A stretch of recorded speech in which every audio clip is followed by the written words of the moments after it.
Looking for a new vacation destination? How about Libya? Not your first choice, probably, but why not? It has beautiful beaches, fascinating historical sites, and a friendly population. Still not sure?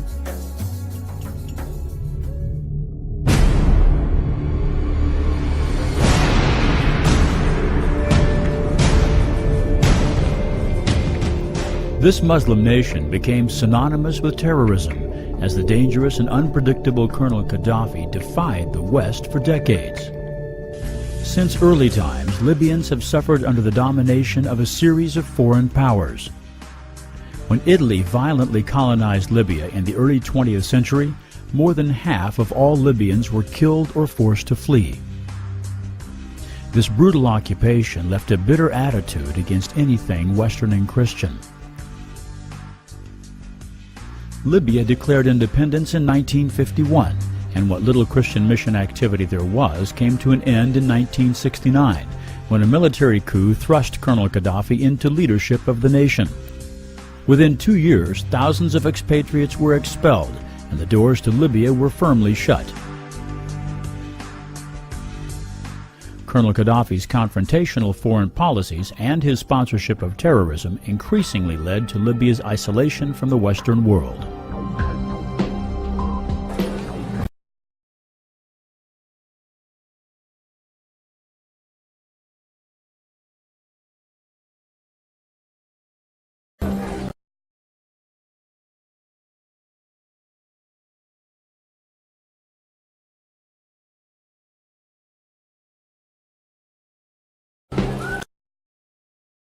Today,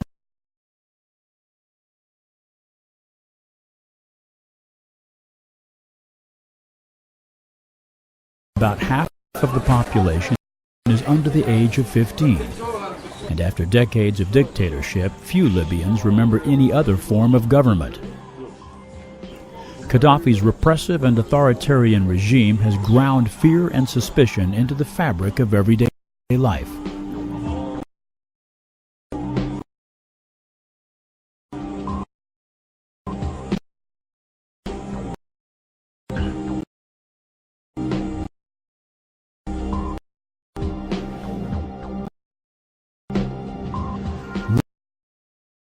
Libya is huge,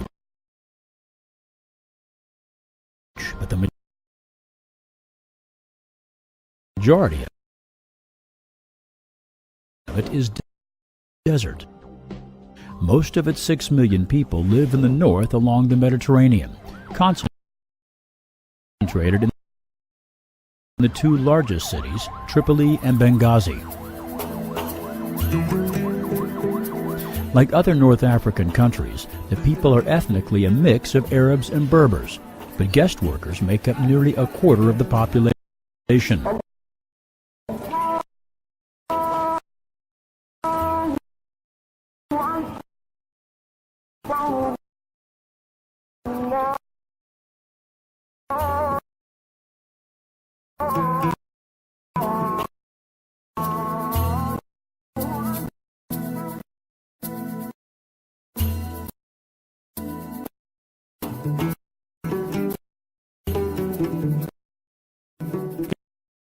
It's well known that Libya's oil wealth has been used to promote Islam in many other nations. But less well known is the fact that the Libyan government considers Islamic fundamentalism to be a threat. Sadly, the nation's oil wealth does not benefit the average Libyan, who, impoverished, struggles with daily life. There are few Libyan Christians and no established Libyan churches or house churches. The only churches in Libya are made up of immigrants or guest workers, and their activities are strictly monitored. The few existing Libya Christians are scattered and isolated. Fear and distrust are so much a way of life in Libya that even they avoid meeting each other. No open evangelism is permitted in Libya.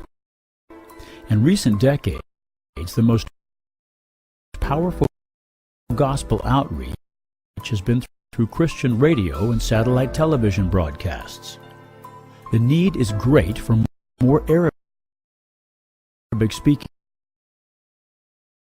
Christians and tent makers to answer the call to reach Libyans with the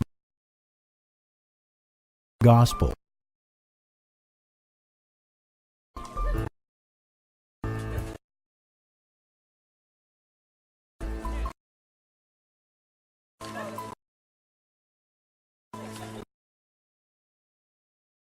In the early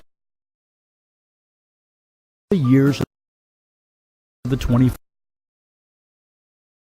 century, Gaddafi surprised the world by seeking rapprochement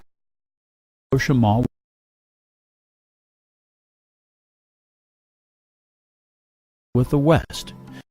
International companies and their workers were welcomed back into Libya.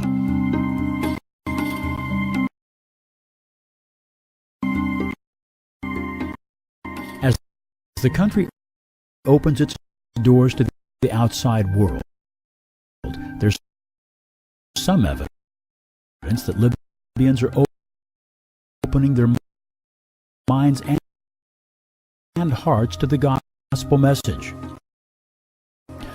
Workers report that God is moving in a new way in Libya, politically and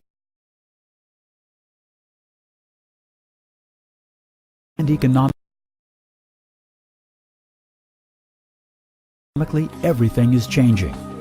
There's a new hope that the country's malaise might be broken, and a new desire to leave behind decades of isolation to learn more about the outside world.